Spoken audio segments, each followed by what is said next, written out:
On va revenir une petite seconde sur François Bayrou. Est-ce que vous ne craignez pas que son retour change un petit peu la stratégie de l'UDI et qu'il prenne le leadership du centre? Mais pardon de vous dire que ça ne va pas changer la stratégie de l'UDI. Pardon de vous dire que ça ne va pas changer la stratégie de l'UDI. L'UDI s'est créé il y a un an, presque jour pour rassembler tous les gens du centre droit, les humanistes, les fédéralistes européens, qui se trouvent dans l'opposition à François Hollande. Il se trouve qu'à l'époque, François Bayrou ne se sentait pas dans l'opposition à François Hollande. Il y est aujourd'hui et il a dit opposition déterminée et constructive. Exactement ce que l'UDI disait il y a un an. En quoi changerait-il la stratégie? Mais vous allez être confronté à des échéances, comme 2017. Il faudra mettre en place une stratégie pour 2017. Est-ce qu'il ne faudra pas mettre en place une primaire des centres pour la campagne présidentielle? D'abord, je disais il y a un instant que nous souhaitons proposer une alternative. Elle se fera à un moment ou à un autre dans une coalition, mais nous voulons diriger cette coalition.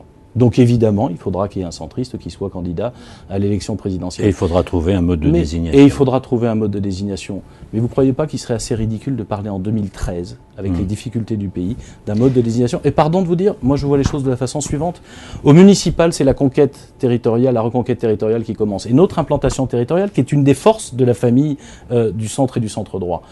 Deuxième chose, aux européennes, ce projet européen, une Europe qui aboutisse et qui effectivement, entre guillemets, soit gouvernée et pas cette espèce de truc techno qui s'occupe des détails, une Europe gouvernée qui s'occupe de l'essentiel et pas de l'accessoire, c'est notre projet politique. Il y aura ensuite les élections cantonales, départementales, pardon, et régionales, où nous allons pouvoir renforcer cette implantation territoriale. Eh bien, c'est après que la question de la présidentielle se posera, avant la vie des gens.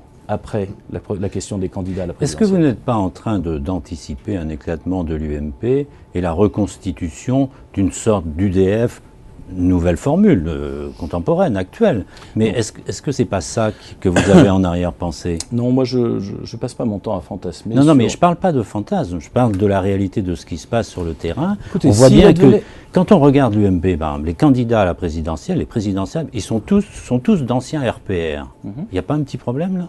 Mais s'il advenait... Bah, évidemment, mais attendez, le résultat de l'UMP au bout de 10 ans, 11 ans, c'est qu'on a mis des gens de droite et du centre dans le même truc, on a secoué tout ça, et au bout de 10 ans, il ne reste plus que des gens de droite. Bon, donc il n'y a plus de centre. La réalité est celle-là, c'est une des raisons pour lesquelles le centre avait besoin de se retrouver au sein de l'UDI. Mais je vous fais observer la chose suivante. Moi, je ne fantasme pas sur l'explosion de l'UMP, c'est pas mon sujet. Accessoirement, ce sont nos alliés, ils connaissent des difficultés, chacun le voit, il n'y a pas de leadership, il y a une difficulté de ligne politique, mais c'est pas ça notre sujet. Notre sujet, c'est de créer une alternative qui permette aux Français de choisir autre chose que l'UMP et le PS.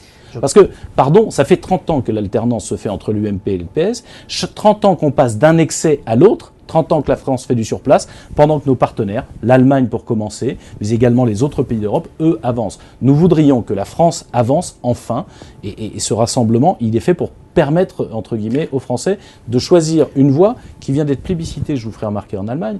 Madame Merkel, elle n'a jamais raconté des fariboles à ses électeurs. Il y a parfois eu des efforts à faire, mais ils étaient équitablement répartis. Et aujourd'hui, ce pays va mieux que le nôtre.